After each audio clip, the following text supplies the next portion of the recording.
Asterix and the Great Divide. Our story begins over 2,000 years ago, in 50 BC, at the time of the Roman Empire. Under their famous leader, Julius Caesar, the Romans had occupied all Gaul, the country we now know as France. All Gaul? Well, not quite. Out in Armorica, now called Brittany, one small village of indomitable Gauls still held out against the invaders. And life wasn't easy for the Roman legionaries, who garrisoned the fortified camps of Tatorum, Aquarium, Laudanum, and Compendium. They were supposed to be conquering the village, and so far they hadn't done very well. There were several reasons for this, mostly to do with the villagers. One of these villagers was Asterix, a shrewd, cunning little warrior, who was always ready to go off on perilous missions, taking his great friend Obelix along. Obelix was about 3 times Asterix's size, and nothing like as bright. However, his muscles made him good at his job of carving and delivering menhirs. Menhirs were huge standing stones. You can still see them in France today. No one knows what they were for, but they were very popular in ancient Gaulish times. Obelix's favourite activities were carving menhirs, thumping Romans, and eating his favourite food, wild boar. Getafix, the village druid, was good at his job, too. It involved brewing magic potions. His speciality was a potion which gave you superhuman strength for a limited period of time. After that, the effects wore off. But while they lasted, the Gauls could easily thump any number of Romans into the middle of next week. Obelix had fallen into the magic potion when he was a baby. It had a permanent effect on him. So much to his annoyance, he almost never got another dose. Getafix kept the recipe for the magic potion a secret. All he would say was it contained mistletoe and lobster. The lobster was optional, but it improved the flavour. It has to be admitted that Cacophonix, the village bard, was not particularly good at his job of singing songs and playing the lyre. Still, every village needed a bard, and in this village, Cacophonix was it. And as long as he didn't sing, everyone liked him. Finally, there was vital statistics. His job description was village chief. This meant making grand speeches and being carried about on a shield. He was respected by his men and feared by his enemies. Vital statistics had only one fear. Like everyone else in ancient Gaul, he was afraid the sky might fall on his head tomorrow. But he cheered himself up by remembering that tomorrow never comes. As far as Julius Caesar knew, Asterix's village was unique. However, there were other Gaulish villages which could have been like it, if they hadn't been too busy with troubles of their own. For instance, the people of a little village somewhere else in Gaul had dug a wide, deep ditch right down the middle, dividing it in two, and no one could get across. The ditch had been dug after the last election for the post of village chief, as a result of which the village ended up with 2 rival leaders.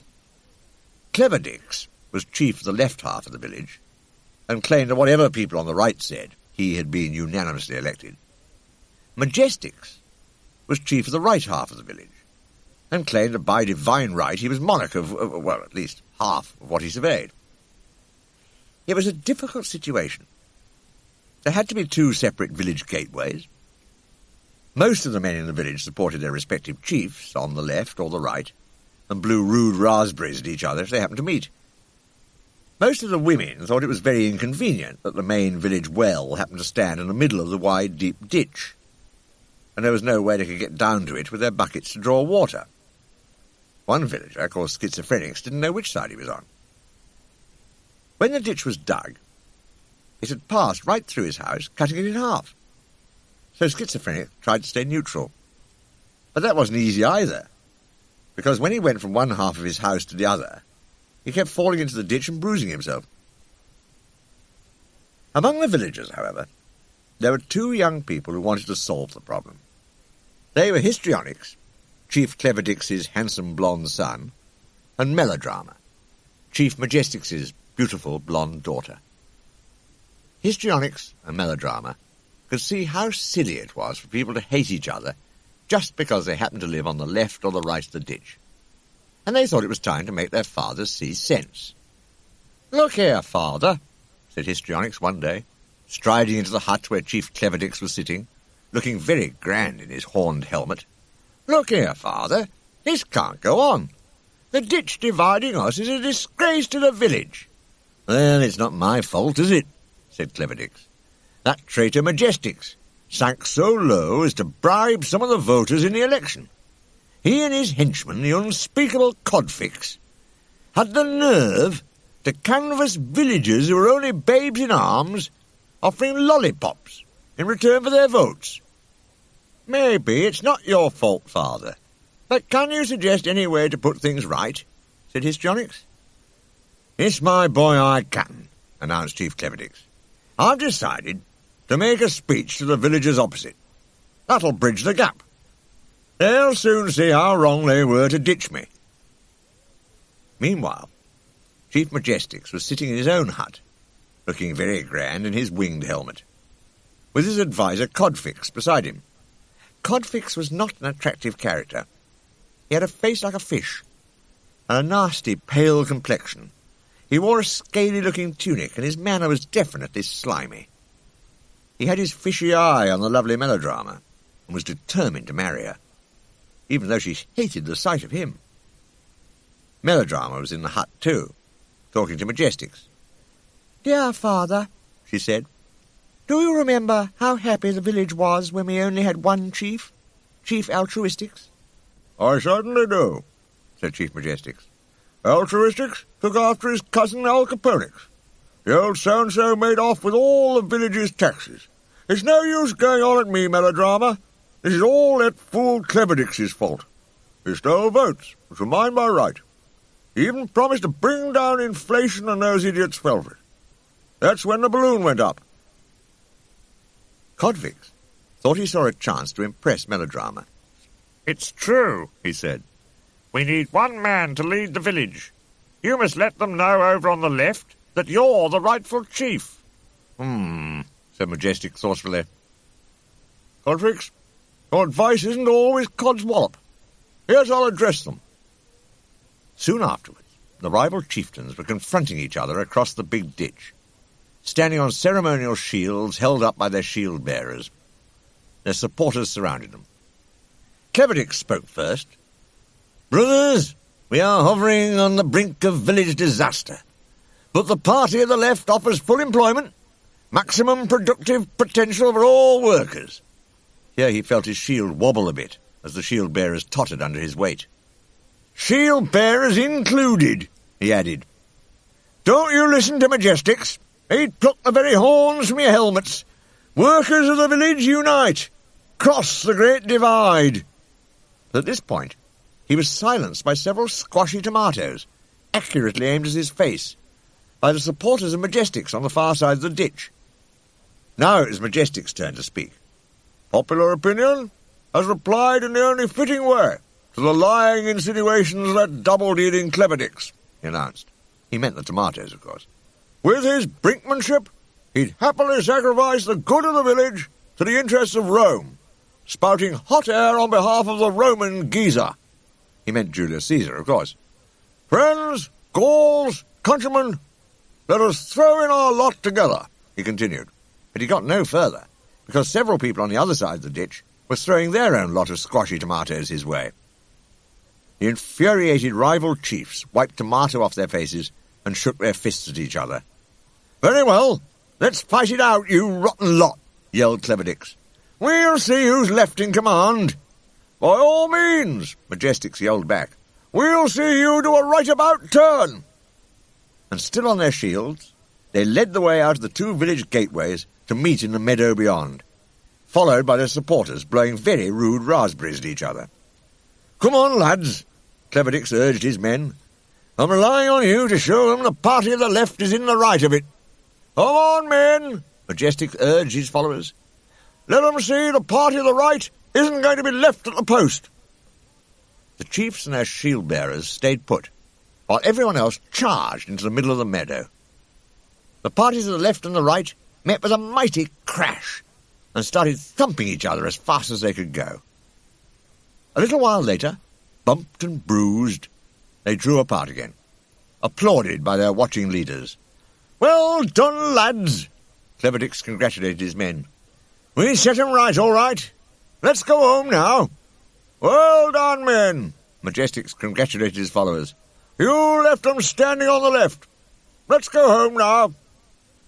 And they all went home, through the 2 separate village gateways, sporting a most impressive set of black eyes, and blowing ruder raspberries than ever. By way of contrast, out in Armorica, peace was reigning in Asterix's village. Obelix wasn't sure he liked it. He and Asterix had been hunting in the forest, and although they got 3 huge wild boars, they hadn't met a single Roman. "If peace is reigning," he said gloomily, "it means the Romans are sulking, Asterix." "No, it just means they've learnt a bit of sense," said Asterix. But next moment, the 2 friends forgot all about Romans for the time being. A startling sight met their eyes. Chief Vital Statistics was going round the village on his shield, as usual, but not carried by his shield-bearers. His shield was mounted on a little cart on wheels, and the shield-bearers were pulling it along by ropes.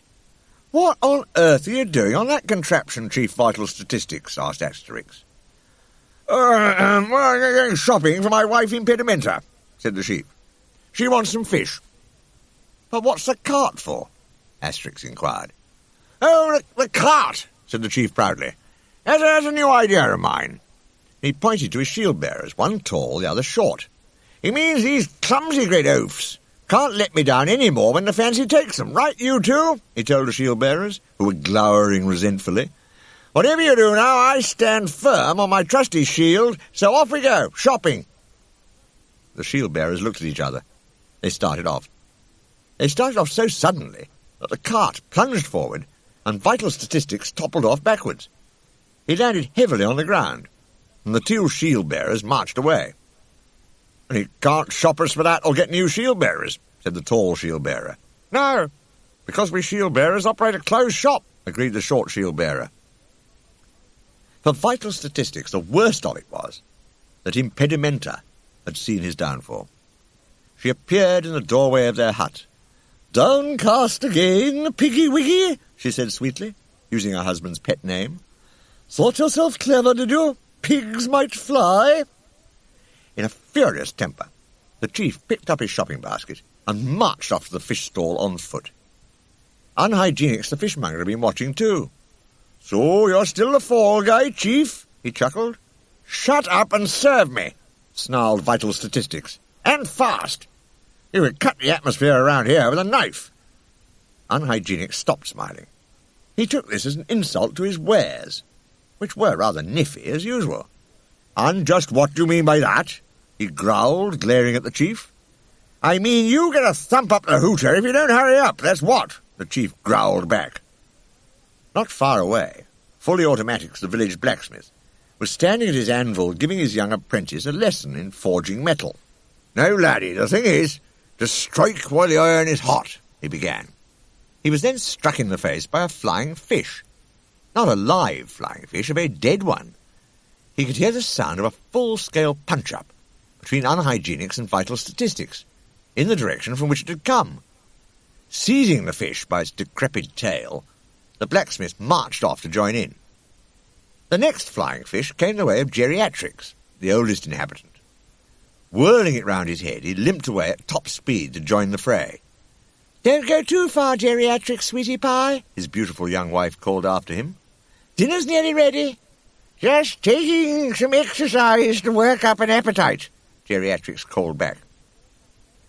Asterix and Obelix were getting their boars ready to roast. "These Gauls are crazy," said Obelix, shaking his head at the sound of all the biffing and banging in the distance. Next moment he too was struck by a fish. It occurred to him that a fish fight might be the next best thing to thumping Romans. "Listen, Asterix, I can't keep a fish which doesn't belong to me, can I?" he suggested. "I'll just return it to the owner while you get dinner." And he did. But after a while, cries of "dinner's ready" from every hut interrupted the fish fight. The villagers dropped their weapons and went home, leaving the ground littered with decaying seafood. Getafix the druid murmured tolerantly, "Well, it helps them relax." He picked up a particularly smelly specimen of Unhygienics' stock Still, these fish are almost past it, even for relaxation. Change and decay, and all around I see, he mused. Meanwhile, in the other Gaulish village, the beautiful melodrama was trying to reason with her father once again. "And just what good did that punch-up do?" she inquired. "Absolutely none. It only widened the rift in our village." "You don't understand the first thing about politics and the art of warfare, my girl," said Majestix loftily. "Go to your room and leave me and Codfix alone. Hear that?" he said, turning to his adviser Codfix. "Contradicting her father. I don't know what girls are coming to these days. She'll be joining Classical Women's Lib next, speaking to them off the cuff." "You mean ad-lib," said Codfix, laughing a lot at his own joke. "All the same, you must admit our little confrontation with Cleverdix today got us nowhere." "I know," agreed Majestix gloomily. "I just can't see what to do next." Said Codfix, pacing up and down and rubbing his hands as he worked up to his big idea. "Well, oh Chief, I'd like to make you an offer. Give me Melodrama's hand in marriage, and I'll come up with the answer to all your problems." "Oh, yes?" said Majestix. "And what might that be?" "The Roman army," Codfix announced. Majestix was so surprised that his helmet jumped several inches off his head entirely under its own steam. "The Roman army?" he gasped. "Don't you think that's going a bit far, Codfix? And anyway, what could possibly persuade them to come to my aid over our spot of local trouble?" "I could," said Codfix mysteriously. "I can bring influence to bear on the garrison of the nearest fortified camp. Leave it all to me. You'll soon be chief of the whole village." "I'm still not keen on having foreigners mixed up in our affairs," said Majestix. "Especially Romans. Pax Romana or no Pax Romana, they're our enemies." The Pax Romana, or Roman peace, was the state of peace which existed between different nationalities within the Roman Empire. Well, at least it was supposed to exist. "Have no fear," Codfix soothed him, looking slimier than ever. "As soon as the trouble's cleared up, they'll go peacefully back to their own camp." Majestix thought about it. "It's a deal, Codfix," he said. "I put myself in your hands. But you don't marry Melodrama until I'm the only village chief. Chief of the left, as well as the right." Codfix shook hands with him. "Consider yourself chief, Dad," he said perkily, "and consider me Mr. Right." That was not what Melodrama considered him. She had been listening in on his whole conversation through the floor of her room upstairs, even though her old nurse Angelica told her severely, "A well-brought-up girl does not listen through floorboards." "Maybe not, but a girl with any sense does," said Melodrama briskly. "Now then, Angelica, I want you to go and see Histrionics and tell him there's something serious afoot. Ask him to meet me on my balcony tonight, and hurry." And that night, as a full moon rose in the dark sky, the handsome Histrionics climbed a rope ladder up to the balcony of the lovely Melodrama's room. Neither of the lovers spotted a fishy little figure who didn't fit into this romantic scene, lurking in the darkness below. "Listen, Histrionics," said Melodrama urgently. "Codfix is going to ask the Romans to help make my father chief of the whole village. And in return, my father has promised Codfix my hand in marriage." "How dare he?" cried Histrionics indignantly. "But I'm from the opposite camp, Melodrama," he added, slightly puzzled. "I'm from the left. Why are you telling me all this?" "Because you're the only person with any sense in this crazy village, and I don't want to marry Codfix," said Melodrama. Gazing into his eyes, she sighed, "Oh, Histrionics, Histrionics, wherefore art thou, Histrionics?" And the pair exchanged a long, passionate kiss. Ah. All this was too much for Codfix, eavesdropping down below. He was furiously jealous. Shouting, "Raise the alarm!" he jerked the rope ladder so that Histrionics fell off backwards and toppled to the ground. Or would have toppled to the ground if Codfix hadn't been in the way. "Are you hurt, Histrionics?" called Melodrama anxiously from above. "No, I'm all right," Histrionics called back, adding grimly as he sniffed the aroma that always clung to Codfix, "I fancy a passing shoal of fish broke my fall." and he took hold of the rope ladder and swung himself across the great divide, just like Tarzan. Codfix lost no time in rousing Chief Majestix to tell him what he'd overheard. The chief went straight to Melodrama's room to bawl her out. "My own daughter, in league with the enemy," he bellowed. "Treachery under my own roof." Melodrama could give as good as she got. "And my own father isn't ashamed to ask the Romans for help in fighting our own friends and relations," she retorted. "Shut up, you ungrateful child," shouted Majestix. "I'm going to lock you in your room, and you don't come out until the day you marry Codfix." "That will be never," Melodrama defied him. Codfix, who was no fool, saw that this was getting him nowhere. "No, don't let's rush things, Majestix," he said. "Time and patience will achieve more than rage and violence ever could." He stopped for a moment to admire his own cleverness. Then he hopefully produced a bunch of flowers from behind his back. He'd chosen it specially for the vase that stood near Melodrama's window. "Oh, lovely Melodrama, please accept these flowers," he said. With one movement, the furious Melodrama snatched up the vase, swung round, and brought it down on his head, snapping, "What makes you think you're such a smash hit with me?" What with Histrionics landing on him, and Melodrama breaking pottery over his head, Codfix decided to retire hurt for the time being, but he hadn't by any means given up. Meanwhile, over on the other side of the Great Divide, Histrionics was rousing his father, Cleverdix. "Father, wake up," he said, shining a blazing torch in the chief's eyes. Huh? What is it?"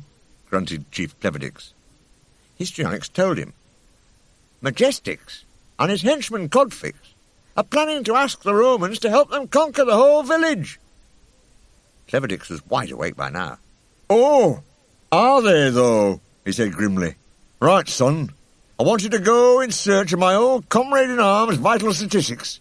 He and I fought together at the siege of Gergovia, where we Gauls foiled the Romans. He's chief of an Armorican village a few days' journey from here, and thanks to the magic potion brewed by his druid Getafix, he's kept the might of Caesar's legions at bay. Tell him the whole story, and say I need his help." A little later, Histrionics was galloping off into the night, inspired to succeed in his mission by the thought of the lovely Melodrama. If only they could bring the village together again, he could marry her. He arrived at the Gaulish village a few days later. It looked wonderfully calm, as smoke rose lazily from its rooftops in the sunlight. "How I envy the people of this village, living in such peace and harmony," thought Histrionics. Next moment, something very niffy came flying through the village gates and hit him in the face. Yet another fish fight was in progress. Wiping fish scales out of his eyes, Histrionics stared in amazement at the chaotic goings-on. "You stupid, ignorant lot!" Unhygienics the fishmonger was yelling. "Well, I'm not selling any more of my fish to people who don't appreciate its true worth." "Glad to hear it," Fully Automatics the blacksmith yelled back. "People who appreciate its true worth will make it into glue. Then it won't smell so bad." Getafix and Asterix were standing by watching. Getafix raised an eyebrow. "If this carries on much longer, they'll be discovering nuclear fission," he remarked mildly. At that moment, he and Asterix heard a polite cough behind them. They turned to see a handsome, blonde, Gaulish warrior leading a white horse. "Excuse me, can you tell me where to find Vital Statistics, chief of this village?" asked Histrionics. "Vital Statistics? He's on his way," said Asterix, pointing. The chief was indeed on his way to try and stop the fighting. He'd given up the cart idea and was being carried by his two shield-bearers as usual. "Stop!" he yelled as they approached the scene of battle. "Stop, and that's an order!" Nobody heard him except the shield-bearers, who stopped dead. Vital Statistics' helmet shot off his head, and the chief himself shot forward off the shield and landed on the ground, muttering furiously to himself. "I'm going to crack up! This is it!" he yelled dementedly. "I'm cracking up!" But of course he had too much sense of responsibility for that, especially when he heard that a visitor wanted to see him. Vital Statistics picked himself up, dusted himself down, put his helmet on again, and was soon back in his hut with the Druid, Asterix, Obelix, and Obelix's little dog, Dogmatix. Listening to the tale, Histrionics had to tell him. "And that, Chief Vital Statistics, is the sad story of our village," Histrionics concluded. "Only your Druid get to fix his magic potion, and the wisdom of your experienced warriors can save us." Yes, said Vital Statistics thoughtfully, remembering the fish fight. "I don't know about the wisdom of my experienced warriors, I'm sure. Still, since the Romans look like getting mixed up in our affairs, I don't see why I shouldn't lend my old friend Cleverdix a hand." "Thank you," said Histrionics gratefully. "And I'd like to thank you on my own behalf, too. Unless we find a peaceful solution, my beloved melodrama and I can never be united." To everyone's surprise, Obelix burst into noisy sobs. "What's the matter, Obelix?" Asterix asked in alarm. "I get so upset by love stories with unhappy endings," wailed Obelix. Little Dogmatix barked sarcastically. "But this story's only just beginning," protested Asterix. "And if Chief Vital Statistics will let us, we're going to help Histrionics solve his problems." Obelix cheered up. "Oh, yes, let's," he said. "Goody, goody." Getafix thought for a moment. "You know, I believe I can come along too," he said. "The Romans round here are keeping very quiet just now. Vital Statistics can spare me, can't you, oh chief? And I might be able to help Histrionics' people bridge the great divide." So a little later, a small but imposing procession set off from the Gaulish village. Histrionics was leading his white horse, Getafix was riding it, Asterix and Obelix were walking along beside him, and Dogmatix followed him. Obelix was carrying the Druid's cauldron. All the villagers gathered outside the gates to wave goodbye, while Fully Automatic stuck close to Cacophonix, the bard, in case he tried to sing a farewell ode. But if he did, our friends were soon mercifully out of earshot. Meanwhile, if all was not well in the divided Gaulish village, all was not well in the fortified Roman camp which stood near it either. The men of its garrison were thoroughly discontented. "Back at the recruitment office," one man grumbled, "they told us we get beautiful slave girls in the countries we conquered. Not a Gaulish slave girl in sight, and here I am personally sweeping out the camp." "Back in Rome," grumbled another man, up to the elbows in a tub full of soapsuds. "Back in Rome, Caesar said he counted on us to clean up the barbarians. What a washout." "Loot, they said," muttered yet another legionary, as he sat peeling vegetables for the whole garrison. "Talk about a carrot for the donkey." Splosh went another carrot into the cauldron. "It's a man's life in the army, they said," remarked a stout legionary who was also peeling vegetables. "All right, we know," said his thin friend, pegging out uniforms on the line. "Swap your 2 sentry duties for 1 laundry fatigue," said a legionary, staggering out of the camp with a basket of washing as he passed the sentry. Sentries only had to stand about. "Nothing doing," said the sentry. "Anyway, you already owe me 3 cookhouse fatigues and 2 latrine fatigues." Discontent was not confined to the common soldiers. In spite of his beefy build, the camp commander, Centurion Umbrageus Cumulonimbus, was feeling fatigued too. He reclined in his tent, which no one had cleaned for days, and looked around him in disgust as he complained to his second-in-command. "Decurion infectious virus, this tent is a pigsty. What's more, the cooking in the camp is going from bad to worse." "I know," agreed the Decurion. "The cookhouse is revolting, Centurion Cumulonimbus. In fact, everyone is. There's a mood of general unrest. The men want slaves to do the dirty work, but Caesar said we weren't to take slaves during the Roman peace." "I wish I'd bought my own slave girl from home," said the Centurion wistfully, tossing his dirty plate over his shoulder. "Nice little Roman piece she is." Suddenly, an unfamiliar voice addressed the 2 officers from the entrance to the tent. "Centurion," announced the slimy Codfix, "I have the answer to all your problems." "Who let you into this camp, Gaul?" snapped the Centurion. "The man on the gate. He was perfectly happy to do it when I offered him a slave in exchange," said Codfix.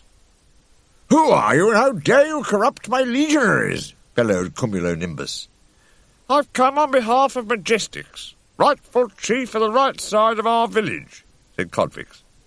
I'm his alter ego, and his right hand. And this is my left foot, snarled the Centurion. Get out of here, or it'll alter your ego. Codfix ignored this. Chief Majestics wants you to help him put down a rebellion led by Cleverdix, he went on. That's none of my business, said the Centurion. Come on, get out, or you'll be singing a different tune. Your own funeral dirge out of hymns ancient. As our story takes place in ancient times, hymns modern had not yet, of course, been written. Codfix was not so easily routed. Hold on a moment, Centurion, he said, wagging a bony finger. If you help my chief, Cleverdix and his men will be conquered, and you can make them your slaves. Slaves, do you hear? Your legionaries are very keen on the idea of slaves. So what about Caesar's orders then, Gaul? Said the Centurion. Oh, never mind them, Roman, said Codfix. I mean, how's Caesar to know? No need to tell him, is there? Just think, half the villagers fighting for you, and the other half your slaves. It's all a load of cod, said the Centurion firmly. I've got other fish to fry. Get moving before I put you on fatigues yourself. Codfix shrugged his scaly shoulders and got moving, past a crowd of legionaries marching about with placards. It was a demo. Putting his head out of his tent to see Codfix off the premises, the Centurion couldn't help noticing the wording on the placards. Legionaries lib, they said.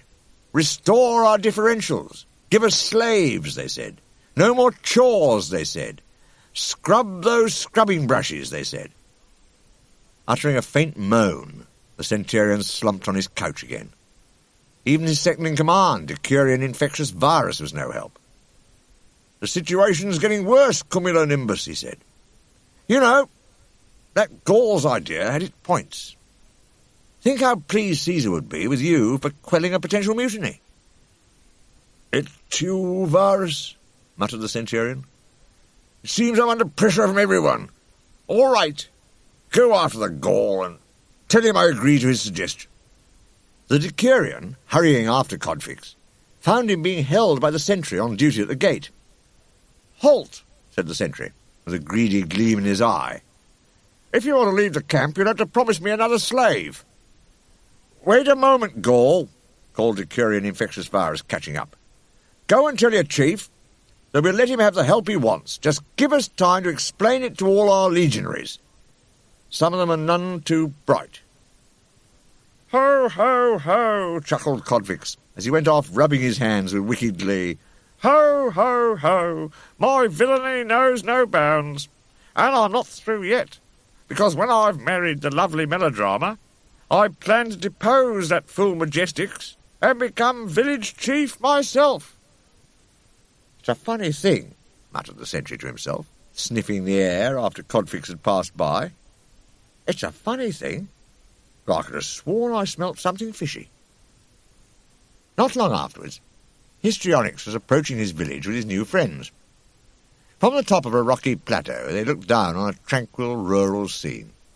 Goodness me, said Asterix, rather surprised. Your village looks more peaceful than ours. It does, agreed Getafix. I don't want to cry stinking fish, he said, trying to be loyal to his friends at home. And the air certainly seems clearer here. Don't you believe it, said Histrionyx darkly. There's a slumbering volcano beneath those thatched roofs. A volcano which could erupt into violence at any time. And he led his friends down from the hill and through the gateway to the left side of the village.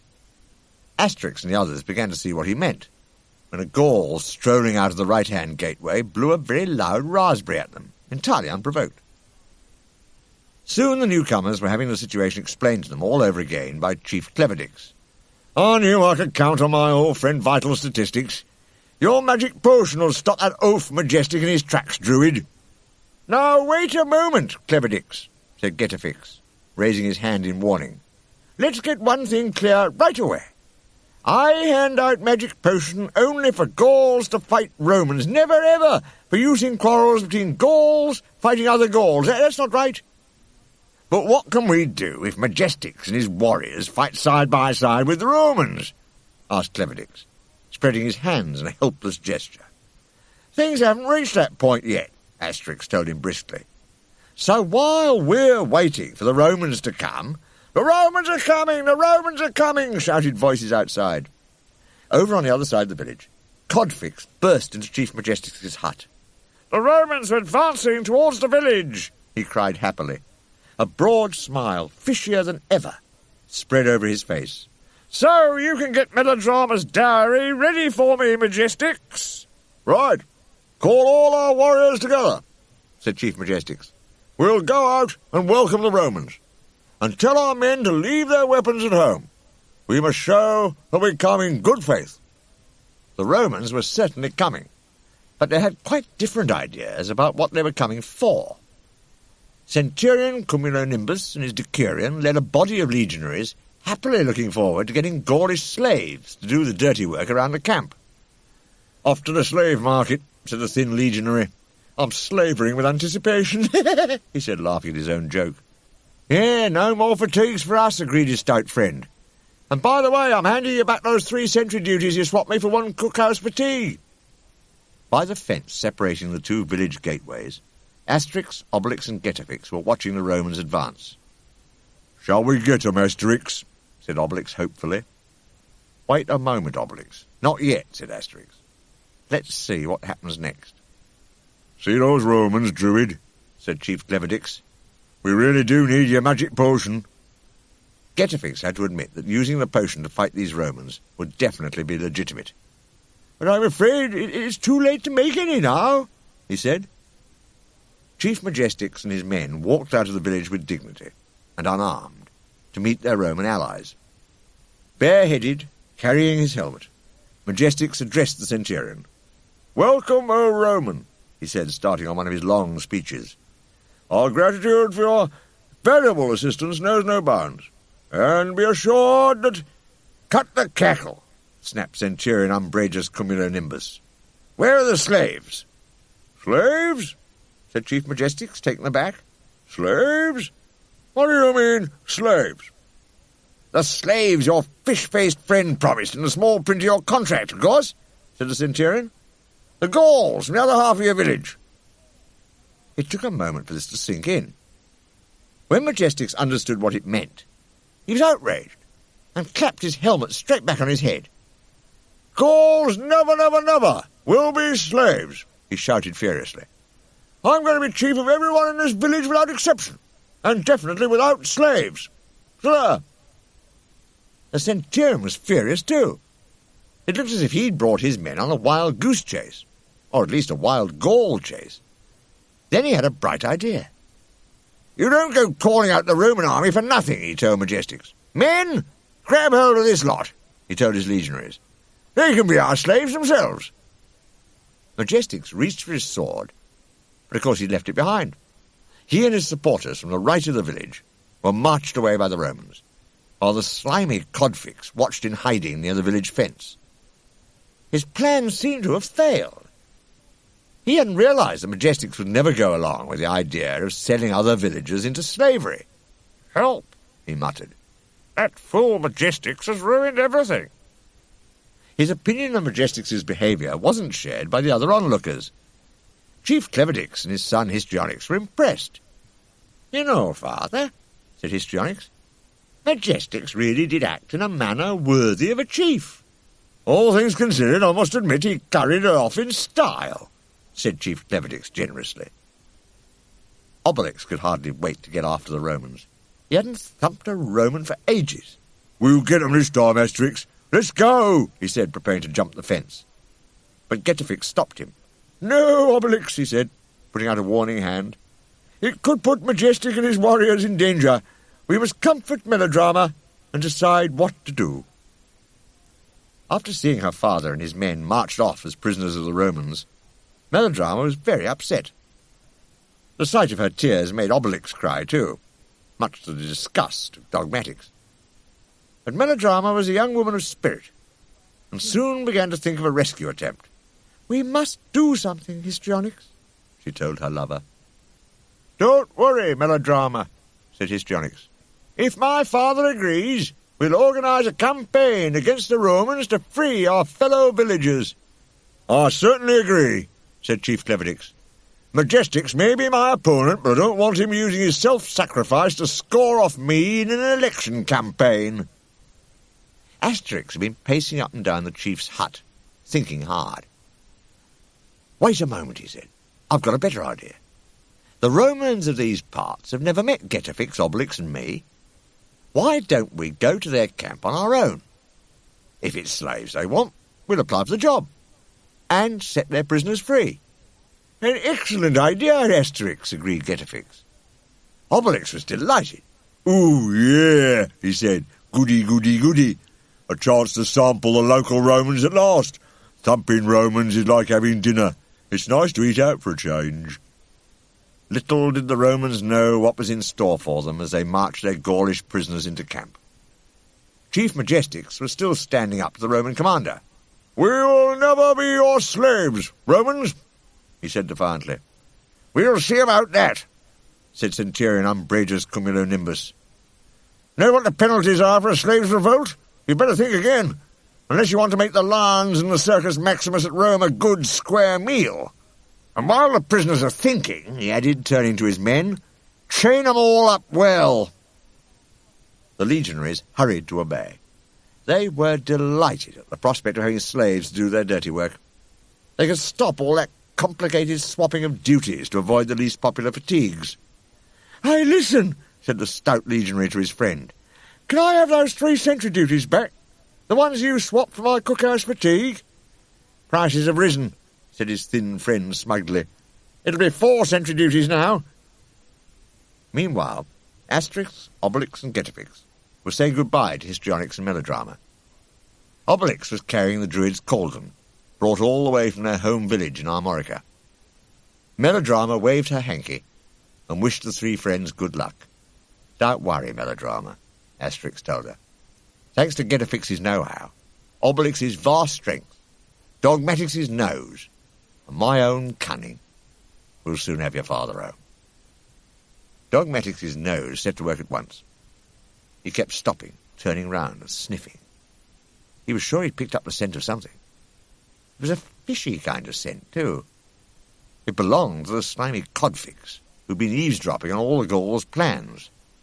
Funny how sure of themselves Clever Dix's allies seem, he thought. I'll follow them at a safe distance and see what happens.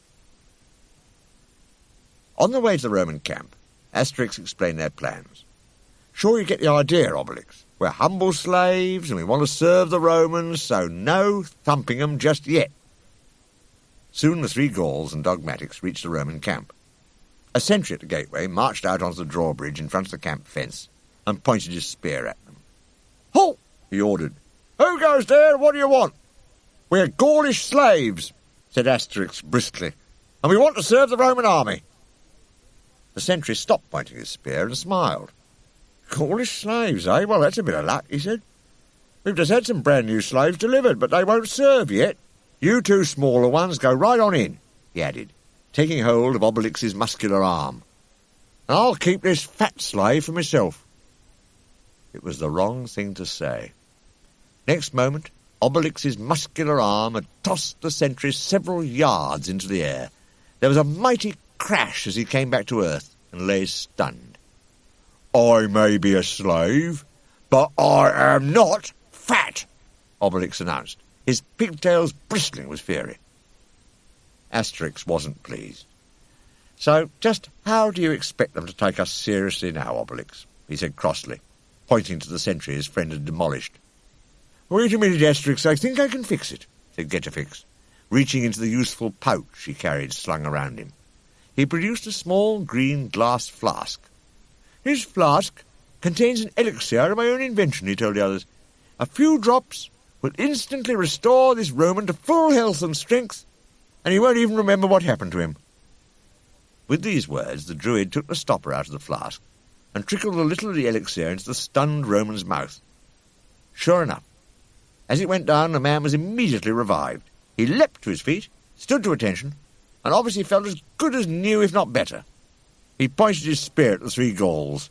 "Halt!" he ordered. "Who goes there, and what do you want?" Just as the Druid had said. He'd even forgotten seeing the three friends before. "We're Gaulish slaves," repeated Asterix, "and we want to serve the Roman army." "Here we go again," muttered Obelix to himself. Codfix, who had followed the Gauls all the way to the camp, peered out of the bushes where he was hiding. He was fascinated. "Amazing," he thought. "Those Gauls are amazing. I wonder what trick they're planning to play on the Romans." The sentry stopped pointing his spear and smiled. "Gaulish slaves, eh? Well, that's a bit of luck," he said. "We've just had some brand new slaves delivered, but they won't serve yet. You two smaller ones go right on in," he added, taking hold of Obelix's muscular arm, "and I'll keep this fat slave." Obelix had narrowed his eyes to slits. He was looking very dangerous indeed. "No, don't!" shouted Asterix behind him. He hurried on through the camp gates, propelling his well-covered friend ahead of him. "So sorry," he called back to the sentry. "We're Class 1 slaves. We're not allowed to serve the rank and file." The sentry stood there looking puzzled. The more he thought about it, the odder it seemed. How did that small slave guess what I was going to say, he wondered. Codfix was wondering about quite a number of things, in particular the Druid's skills.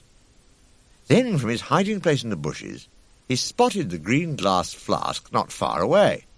"The Druid left his flask behind," he thought. "I must get hold of it. It could come in very useful." Codfix snatched up the flask of elixir and crept stealthily into the fortified Roman camp. "So, now to observe the developments discreetly," he said to himself. "I find these Gauls more and more intriguing." In Centurion Umbrageus Cumulonimbus's tent, his second-in-command was reporting. "3 new Gauls just arrived, O Cumulonimbus," announced a Curian infectious virus. "They say they want to be your slaves." "Want to be my slaves?" said the startled Centurion, pouring himself a goblet of wine. "I shall never understand the Gauls. Well, let's take a look at them." He followed the Decurion out of the tent. Facing him, in descending order of size, were Obelix, Getafix, Asterix, and little Dogmatix. None of them looked particularly servile, but what the Druid said was such music to the Centurion's ears that he forgot to be wary. "Oh, Roman," announced Getafix, "my friends and I have come to place our culinary skills at your disposal. We're all top Gaulish chefs. Name your dish, and I can cook it to perfection. You just order the menu, and then see what happens."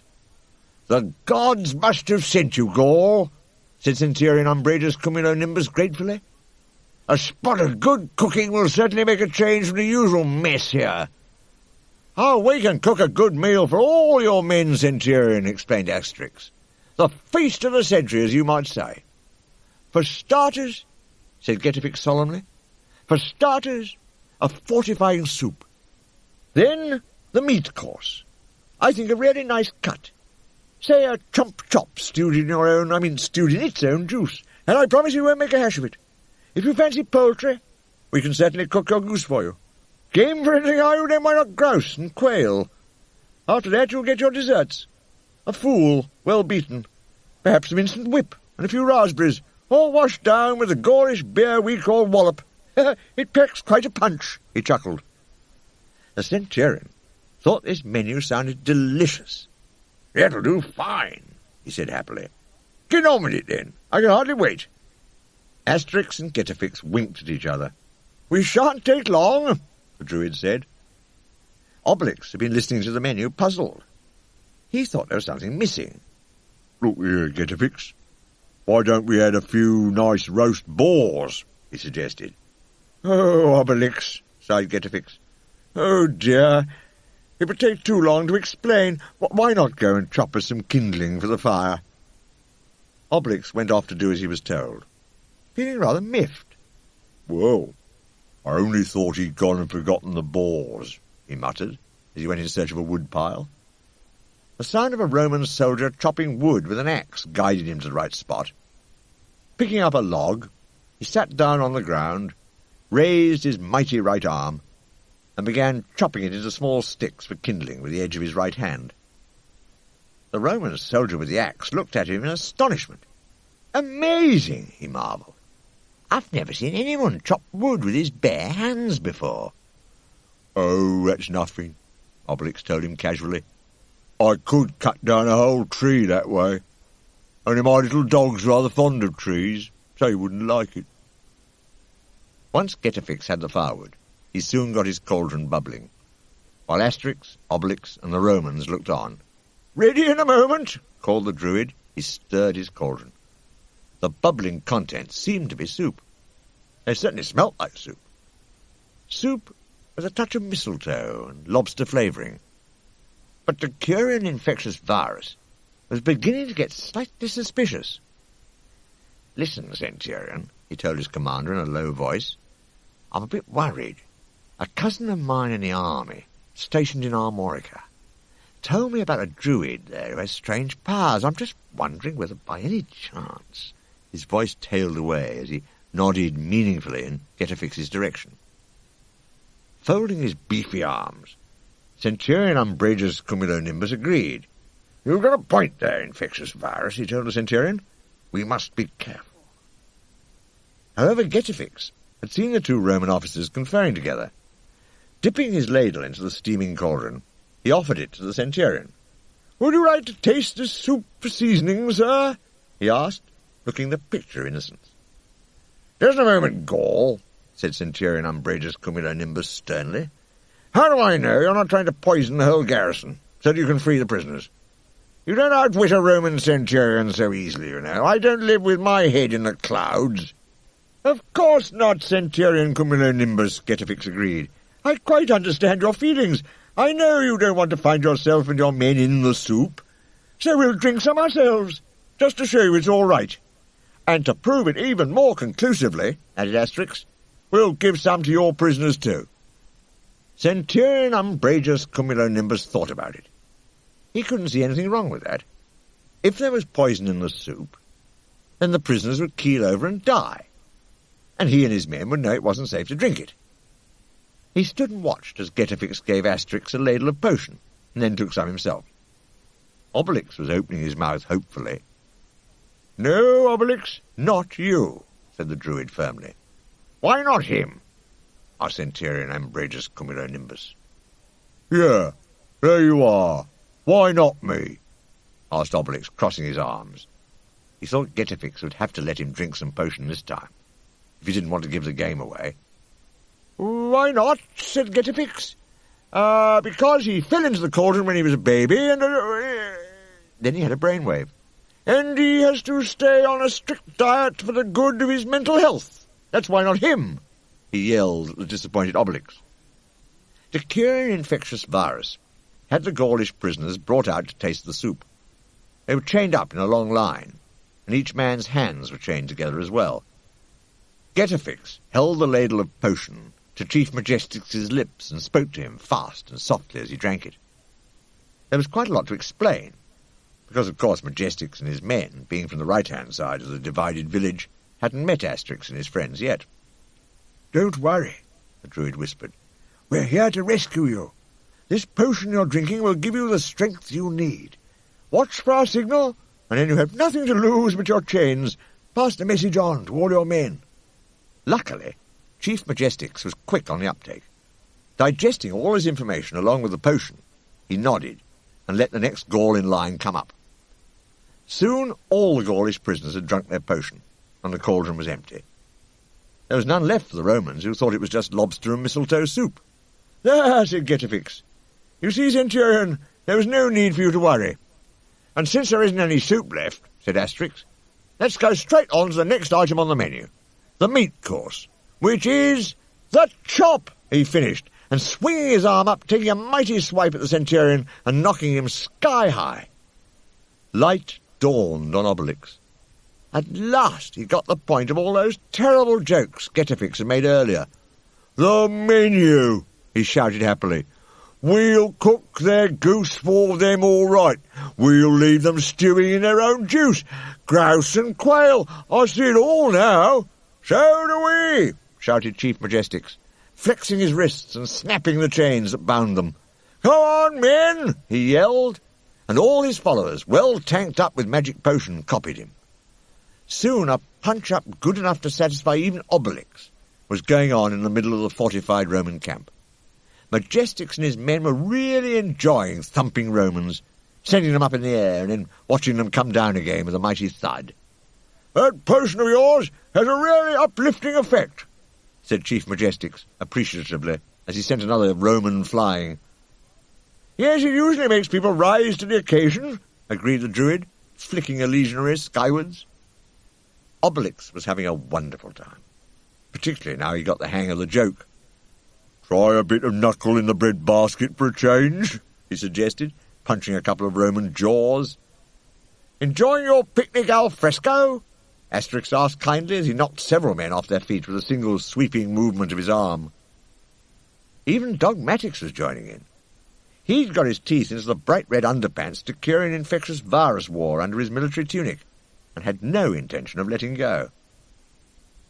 Our old acquaintance, the slimy Codfix, who had a real gift for lurking in hiding, was watching it all through a crack between two boards in the camp's perimeter fence.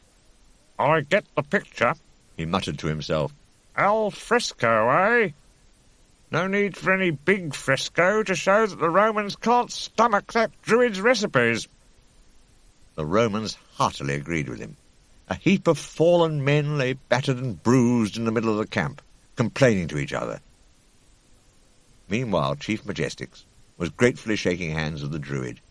"I don't know who you are, but thanks very much," he said warmly. "You arrived in the nick of time."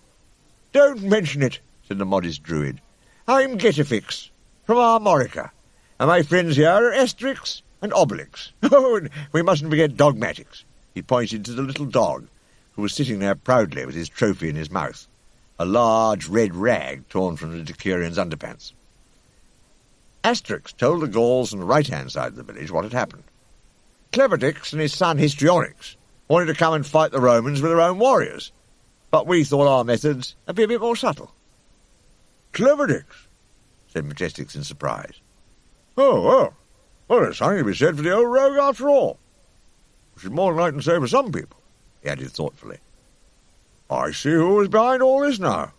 Marry my daughter, I should never have trusted him an inch. Right, men," he said, turning to his followers, who were all of them feeling very much better for a dose of magic potion and a good punch-up with the Romans. "Come along," he told them. "Let's go back to the village, where I shall have something to say to that traitor, Codfix." "Oh, help," muttered Codfix to himself, hearing this through the gap in the fence. His pale face went a nastier colour than ever. "I think I'd better lie low for a while." Outside the fortified Roman camp, the stunned sentry was just coming round for the second time. He sat up and anxiously felt the big tender bump on top of his head. Then he saw Asterix, leading the whole party of Gauls out over the drawbridge. He slammed his helmet on, wincing, jumped to his feet, and pointed his spear at them. "Halt!" he shouted. "Slaves are not allowed to leave the camp. That's all right," Asterix explained. "We're not slaves any more. We're free Gauls again, so you can let us pass." The sentry didn't believe a word of this. "Huh!" he snorted. "As liars go, you're a fat lot of good." Yet again, it was the wrong thing to say. Obelix, who was carrying the empty cauldron over his left arm, pushed his way past his friend. "Leave this to me, Asterix," he said grimly as he brought his muscular right arm up. "Good I may be," he added, as he sent the sentry flying once more, "but I am not fat. Just nicely covered, that's all," he concluded, as he strolled over the drawbridge following Asterix. "Well, you're certainly very thin-skinned," his friend agreed. All the Gauls streamed out of the Roman camp, following our friends back to the divided village. Only now did Asterix have time to think of the risk they'd taken. "Oh, Druid, wasn't it a bit dangerous to give the Romans a chance to drink our magic potion too?" he asked. "It was a risk we had to take," Getafix said. "I had every confidence in the Romans' lack of confidence in us, Asterix." Soon they reached the two gateways of the divided village. Melodrama and all the women and children of the right-hand half came running happily out to meet Majestix and his men, while Cleverdix, Histrionics, and her own followers from the left-hand half waited tactfully in the background. "Melodrama, my dear child!" exclaimed Majestix, embracing his daughter. "Oh, father, I'm so glad to see you safe and sound," said Melodrama. "It was all because of that dreadful Codfix." "I know," said Majestix. "And where's the two-timing so-and-so now?" "He went missing at the same time as you left," said the old nurse Angelica. "Huh! He'll be looking pretty green around the gills when I find him," said Chief Majestix grimly. "You know, Getafix," said Asterix, looking a little concerned, "I don't know that we've seen the last of the slimy Codfix. I have a feeling he may still be fishing in these troubled waters." "You may be right," the Druid agreed. "We certainly don't want him turning the scales." Meanwhile, the two chiefs had met. Cleverdix had to admit that Majestix had behaved well in refusing to let the villagers on the left be taken as slaves. And Majestix had to admit that Cleverdix had behaved well in wanting to come to the rescue of him and his villagers from the right. So they were really quite pleased to see each other. But of course it wouldn't do to show it. "Our own quarrel isn't settled yet, you know, you rotten old fraud," said Cleverdix, glaring at Majestix. "It certainly isn't. And this time it'll be a fair fight, you rotten old opportunist," said Majestix, glaring back at Cleverdix. "Yes, well, no time for that now," said Asterix, coming between them. "You'd better barricade yourselves inside the village in case the Romans decide to come back. And I'll brew up some magic potion, only to be taken if the Romans do come back, of course," said Getafix. So far, however, the Romans had not recovered from their little setback. While they were still lying around the camp stunned, the slimy Codfix had got another plan going. He quietly slithered into the Centurion's tent, carrying the green glass flask he'd picked up outside the camp. "Now that the whole Gaulish village is against me, I'll have to make use of the Romans to satisfy my thirst for vengeance," he said, with an evil grin. He found a goblet of wine standing ready poured. "And when the Centurion comes to satisfy his thirst, a few drops of the Druid's elixir slipped into this wine will be helpful," he murmured, tipping some in. Eventually, Centurion Umbrageous Cumulonimbus came round, with a nasty black eye. When he remembered what had happened, he decided the best thing would be to draw a veil over the whole thing, and pretend it never happened. "Sound the assembly!" he bellowed, getting painfully to his feet. And when his battered men were drawn shakily up in line, he addressed them. "Right. We shall now forget this unfortunate episode and clear up the mess. I want the garrison all spruced up and looking like a cana carnis. Dismiss!" "What's a cana carnis?" asked the stout legionary. "Dog's dinner," said the thin legionary. "It's dog Latin, you idiot. You'll be forgetting your own language next." Forgetting was definitely a good idea. Staggering into his tent, the Centurion saw the goblet of wine. This will help me forget all my troubles," he thought, reaching for it. A moment later, his black eye had returned to its normal colour. His bumps and bruises were gone. Even his tattered cloak and tunic were miraculously mended. And he'd forgotten everything that had just happened, because that was one of the effects of the Druid's elixir, as you will remember, not having drunk any of it yourselves. "By Jupiter!" exclaimed Centurion Umbrageous Cumulonimbus. "I'm feeling on top of the world." At this point, the slimy Codfix cautiously entered the tent. "And just who are you, Gaul?" asked the Centurion. "Who let you into this camp?" "It's working. He doesn't recognize me," thought Codfix gleefully. "I've come with a warning for you, O Centurion," he said out loud. "The Gauls of the nearby village have broken the Pax Romana. They've bashed up your legionaries and ransacked your camp." "Impossible!" exclaimed the Centurion. "Such a thing could never happen. Or are you giving me some inside dope?" he wondered, suddenly feeling doubtful. Next moment, the Curian infectious virus came into the tent. He had not had any elixir and looked as battered as ever. "Oh, Cumulonimbus, the men don't want to clear up the mess," he said faintly. "They're all reporting sick. Putting his head out of his tent, Centurion Umbrageous Cumulonimbus, who of course remembered nothing of the punch-up with the Gauls, was astonished to see a queue of dilapidated legionaries waiting for medical attention outside the tent labelled sick bay. He was furious.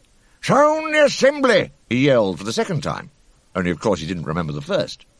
"I want this garrison placed on a war footing!" And as the garrison trumpeter blew a rousing fanfare, he paced up and down his tent, muttering, "Those Gauls will find out what it means to break the Pax Romana." "Da-da-da-da-da-da-da," went the fanfare. "Da-da-da-da," it finished, on quite a different note. Looking out of his tent again, the centurion saw that someone had twisted the trumpet round the trumpeter's neck, and the men were demonstrating again, marching round the camp with placards. This time it was a peace demo. "Requiescamus in pace. Let us rest in peace," said the placards. "Fight war, not Gauls," they said. It was no sight for the eyes of an officer in the Roman army. "I know how to straighten all this out," said Codfix, sidling up to Centurion Umbrageous Cumulonimbus. "Send for an amphora of wine, Centurion. You won't regret it." And when the amphora arrived, an amphora was a big jar, he tipped the entire contents of the green glass flask into it. Then he called at the top of his voice, "Extra grog ration coming up!" Of course this announcement brought everyone running. "Don't push! Take it easy!" said Codfix, pouring wine laced with elixir into all the men's mess tins. "There's enough for everyone!" As soon as they'd drunk the elixir, the men felt much, much better. "By Jupiter, I'm feeling great, not at all groggy," said the stout legionary. The only trouble was, they'd forgotten so much. "This is a rum do," agreed his friend, the thin legionary. "And by the way, who might you be?" However, a little amnesia seemed a small price to pay for their miraculous cure. Soon the garrison was marching on the Gaulish village, accompanied by Codfix. "I still have no idea who you are, Gaul," the centurion told him, "but you won't find me ungrateful for services rendered." "We can talk about that later, once you've done for the village and all its inhabitants," said Codfix. "But watch out! There's a visiting druid there, and he has a potion which makes anyone who drinks it invincible." Somehow or other, this made to cure an infectious virus slightly suspicious. "Listen, Centurion," he told his commander in a low voice. "A cousin of mine in the army, stationed in Armorica, told me about a druid there who has strange powers. I'm just wondering whether by any chance—" Centurion Umbrageous Cumulonimbus agreed. "You've got a point there, infectious virus," he told the Decurion. "We must be careful."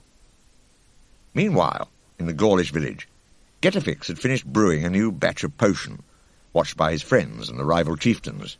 "It's ready," he announced. "We better put it safe on neutral ground somewhere while we wait to see if the Romans are coming back." "Schizophrenic's house is neutral ground," said Majestix. "It's bang in the middle of the village." "Yes, let's put it there," agreed Cleverdix. "That idiot Schizophrenics has never been able to decide which side he's on." They took the potion to Schizophrenics' house, or rather to the part of the big ditch which divided the two halves of the house. Schizophrenics himself looked on. His head had been bumped so many times as he fell into the ditch that it was permanently bandaged. "Schizophrenics," said Asterix, "did you never think of putting floorboards down over the gap?" "Oh, that floored him," said Cleverdix. "Tell you what, let's do it for him now." And villagers from both sides hammered a set of floorboards into place between the two halves of the house.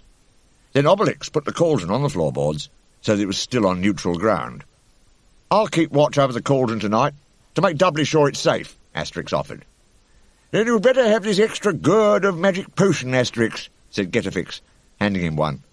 "There's plenty in the cauldron, but you never know. You might need a booster dose in a hurry." The druid was right to be wary, for as night fell, the Romans under Centurion Umbrageous Cumulonimbus were not far from the village, awaiting their moment. "I don't trust that druid and his secret weapons," the slimy Codfix told the centurion. "I think I'd better go scouting on ahead. Whatever you do, don't move till I get back," he said, moving off through the shadows. "Right, but hurry up," said Centurion Cumulonimbus. "I can't wait to get my revenge on those Gauls." As Codfix silently approached the village, he was pleased to see that there was only one man on guard outside, And it's that fool Congenital Idiotics, he said to himself. The gods of the underworld are on my side. I'll soon deal with him. He came out of cover and walked towards Congenital Idiotics, who shouted, "Halt! Who goes there?" It's me, Codfix, said Codfix. I might have known from the smell, said Congenital Idiotics. What do you want? I want to ask Chief Majestics to forgive me, said Codfix, sounding very humble.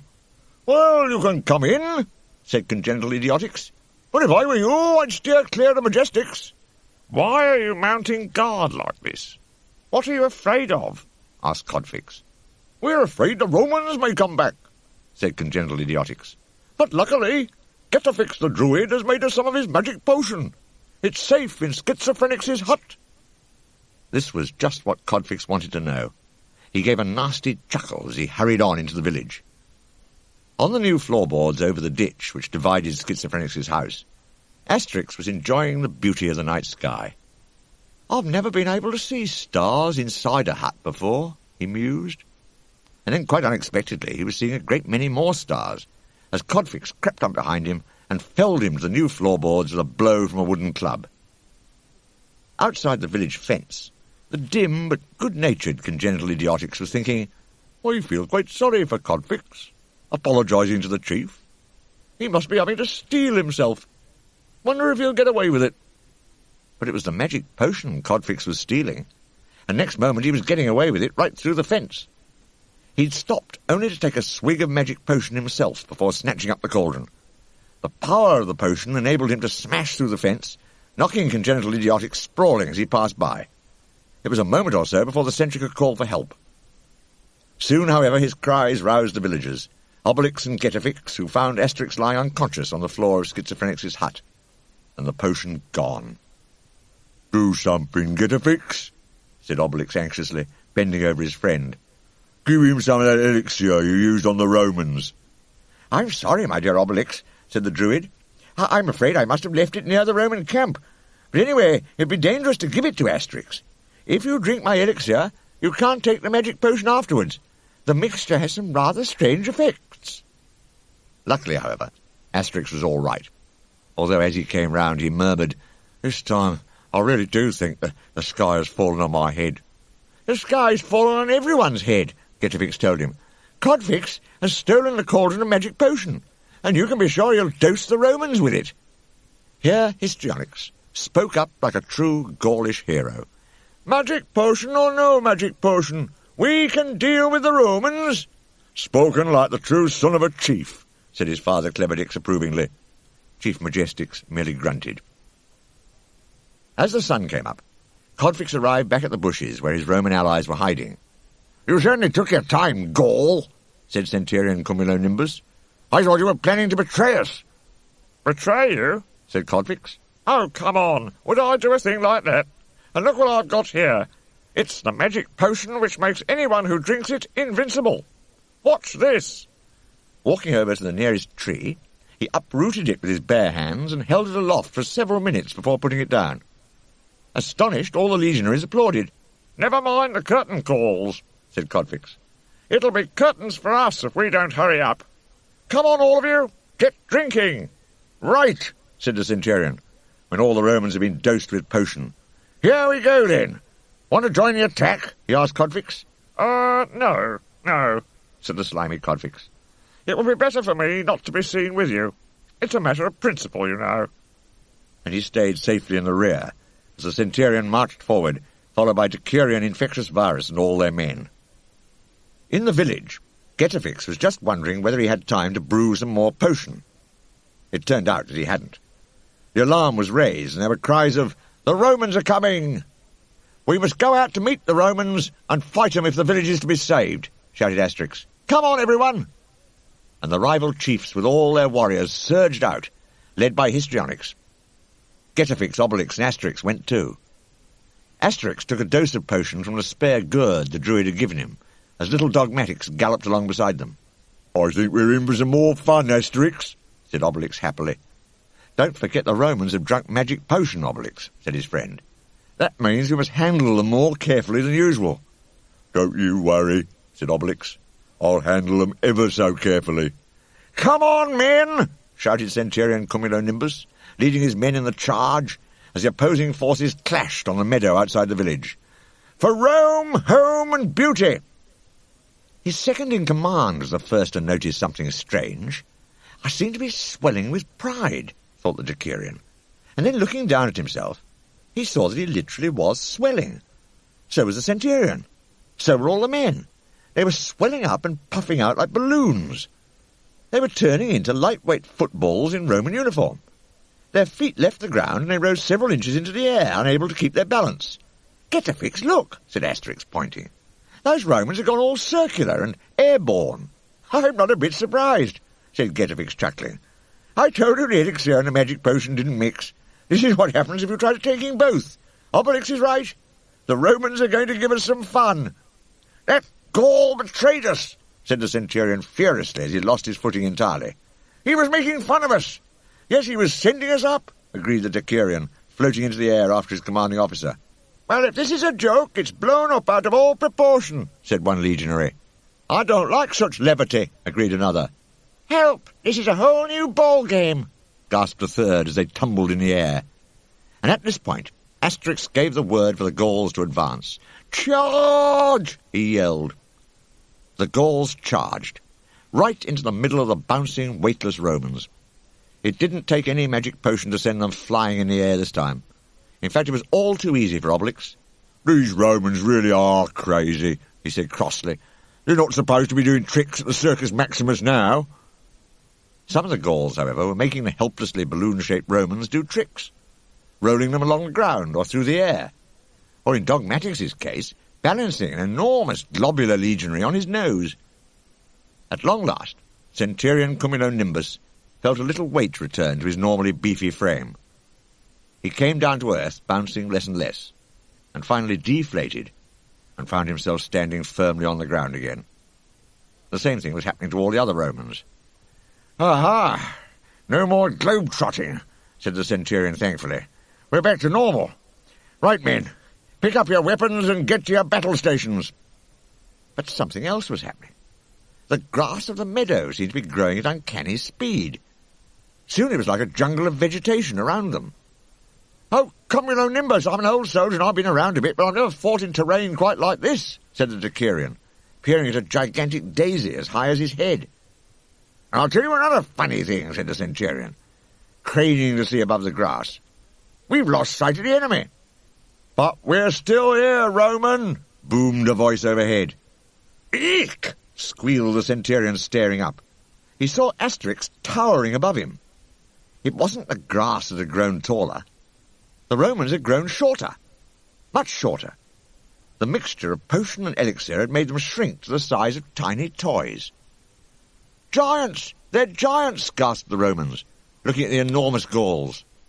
"No, we aren't," said Asterix, picking the minute Centurion up by his crimson cloak. "You're the ones who shrunk. I hope you'll know better in future than to take the magic potion without a druid's prescription." "Got an inferiority complex down there?" inquired Obelix, looming over the toy-sized Roman soldiers. "Maybe you'd better see a shrink." "Mercy!" wailed Centurion Umbrageous Cumulonimbus, kneeling on the palm of Asterix's hand. "Make this nightmare stop." "You'll soon be back to your normal size," Getafix told him. "But first you must swear to leave the village and its people in peace." "I swear," gasped the Centurion. "May I fade right away if I break my oath." Asterix dropped him on the grass. "Off you go, back to camp, then," he said. "And mind we never find you in these parts again. You better hurry up, too," he added. The Centurion saw a black-and-white dog the size of an elephant which was growling at him. Or Dogmatix might decide he'd make a few tasty mouthfuls. And the Roman garrison raced back to camp as fast as its little legs would carry it, while all the Gauls watched, laughing heartily. "Well, my dear Obelix," said the Druid, "you started quite a train of events when you punched that sentry outside the Roman camp, and our enemies lost out." There were private matters for the Gauls of the village to deal with, too. Histrionics thought this might be a good moment to approach Melodrama's father. "Majestix," he said, "now that we've dealt with the Romans, there's something I want to ask you." "Just a moment, my boy," said Majestix, guessing what was coming next. Don't forget that your father and I still have to settle our argument. And—" But he was interrupted. The old nurse Angelica came running up with a roll of parchment. "Majestics," she called out. "Help! Codfix has kidnapped Melodrama, and he left this letter for you." "The double-dealing traitor!" exclaimed Majestics, unrolling the parchment. The letter said, If you want to see Melodrama again, leave £100 in gold near the Menhir by the spring before sunset. and it was signed. Codfix. "You're the villain," said Majestics. "What shall we do? £100? Where would I get that kind of money by sunset?" Don't worry, declared Histrionics. I shall leave at once in search of Codfix. And by Tutatis, he said, swearing by the chief god of the Gauls, I will bring Melodrama back, safe and sound. And Obelix and I will go with you, Asterix volunteered. "So will Dogmatics," said Obelix. "Look, he's already picked up the scent. He's making straight for the river." Dogmatics was right about the river. At that moment Melodrama was sitting in a boat, bound and gagged, while the slimy Codfix rowed her along. He was in high good humour. Ho, ho, ho, he chuckled. Not the best time and place for a romantic row, my dear, but mull it over, and you'll find that once you're used to me, I'm the life and soul of the party. Get it, eh? Get it, do you? He said, laughing a lot at his own fishy jokes. Next moment he didn't feel like laughing any more. A huge net fell over the boat, capturing both Codfix and Melodrama, and they were hauled up on board a ship. It was a pirate ship, and the pirates it belonged to were old acquaintances of the Gauls from Armorica. In fact, it was partly with a view to avoiding Asterix and Obelix that the pirate captain had brought his ship and his crew into inland waters. "Well, me hearties," said the pirate captain, as the net was hauled up. "There'll be many a good catch to be had in this river, and here's the first. What's more, we don't run any risk of meeting those Gauls inland." If you buy that, you buy anything, remarked his classically educated first mate. Caveat emptor, he added in Latin, translating for the benefit of the less well-educated, let the buyer beware. Codfix did some fast thinking. Listen, O pirate, he said as he was released from the net. I have a straightforward business deal to suggest. I've kidnapped Chief Majestics' daughter, and I'm asking a ransom of £50 for her. Why don't you guard her while I collect the ransom, and then we share the money, right? Still bound and gagged, Melodrama stood proudly on the deck of the pirate ship, casting glances of utter contempt at the cowardly, greedy Codfix. The pirate captain thought about it. Why not?" he said. "It sounds fishy," his first mate warned him in a whisper. "Surely you're not going shares with that slippery customer." "You bet I'm not," the captain whispered back. "As soon as he gets back with his ransom, we'll grab it, and then demand a second ransom for the girl and her kidnapper." But Melodrama's rescuers were not far off. Codfix will have gone downstream. That's the quickest way, said Histrionics, running along the river bank. Here, Histrionics, take a little magic potion, said Asterix, offering him the gourd. Codfix will still be under the influence himself. "Look," cried Obelix, pointing to the river ahead. "A ship." "Why, if it isn't our old friends the pirates," said Asterix happily. "And something tells me we'll find Melodrama with them." At this moment the pirate lookout, up in the crow's nest at the top of the mast, spotted the pursuers. "Cap'n," he shouted down, "you said there'd be a catch in this river, and here it is. The Gauls." The Gauls?" cried the horrified captain, reeling back and clutching his brow. "You have nothing to fear now, Melodrama," called Histrionics, as he and his friends leapt on board. He spotted the slimy Codfix, and contemptuously tossed him an axe lying conveniently ready to hand. "Here, Codfix, let's see if you can fight like a man." Codfix caught it, and took a swipe at Histrionics' legs. He missed. The axe went through the deck of the ship. Histrionics swept his sword at Codfix's head, but Codfix ducked, and he too missed. His sharp blade cut right through the mainmast instead. They're breaking up my ship," groaned the captain. "They'll sink her." "Yes," agreed Asterix, watching. "Histrionics has got Codfix hook, line, and sinker." As the ship sank, Codfix begged for mercy. "The effects of the magic potion have worn off," he panted. You wouldn't hit a defenceless man, would you? By way of answer, Histrionics threw a punch at him and knocked him flying. He zoomed through the air so fast, still giving off his fishy aroma, that all the passing birds took him for a flying fish. On and on he flew, until gravity began to bring him down over the fortified Roman camp. In the middle of the Roman camp, Centurion Umbrageous Cumulonimbus, restored to his usual size, was just mopping his brow, and telling Decurion Infectious Virus, "Thank Jupiter, that nightmare's over. I never want to hear a word about Gauls or slaves again." There was a mighty crash. Codfix crashed through the fabric of the tent and landed at the startled Centurion's feet. "By all the gods!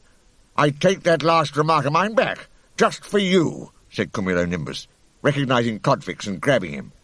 "I'll give you a job you won't be leaving in a hurry." Meanwhile, the pirates were resigned to their usual fate.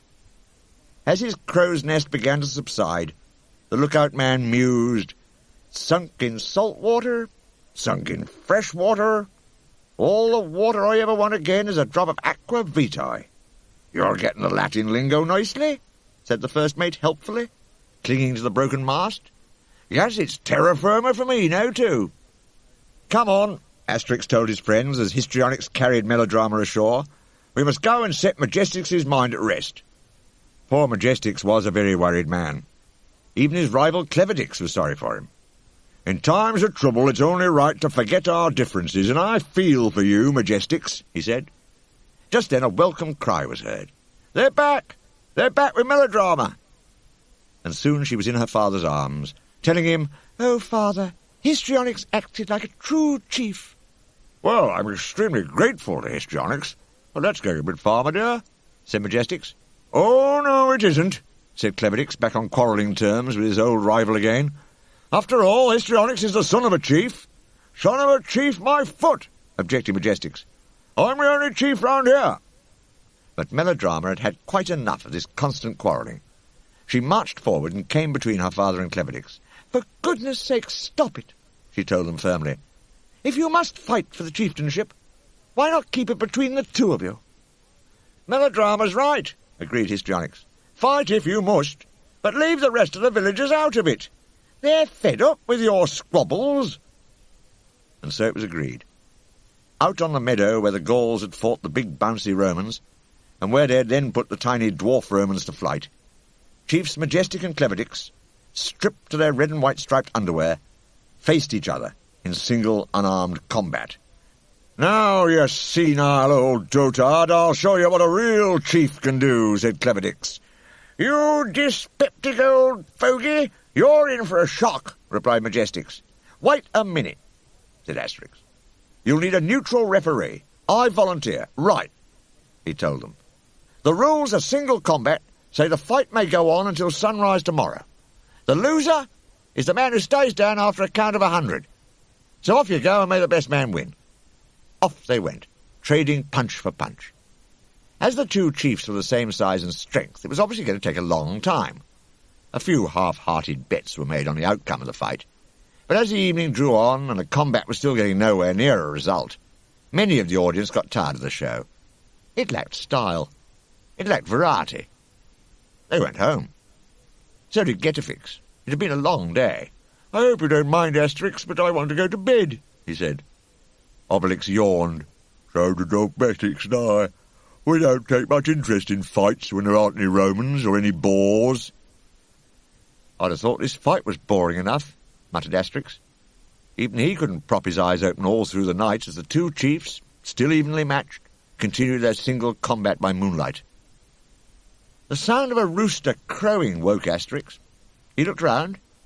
He saw the two rival chiefs, also fast asleep, propping each other up on the grass and snoring. And the sun had risen. Asterix ran to the village to announce the good news.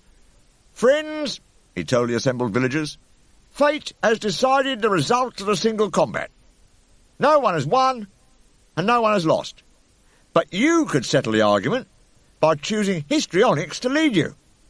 He would be a young, strong chief for you, and Melodrama would make a wise and beautiful chief's wife." All the villagers thought this sounded a splendid solution. Hurrah! They cried. Long live histrionics! Long live melodrama! Hurrah!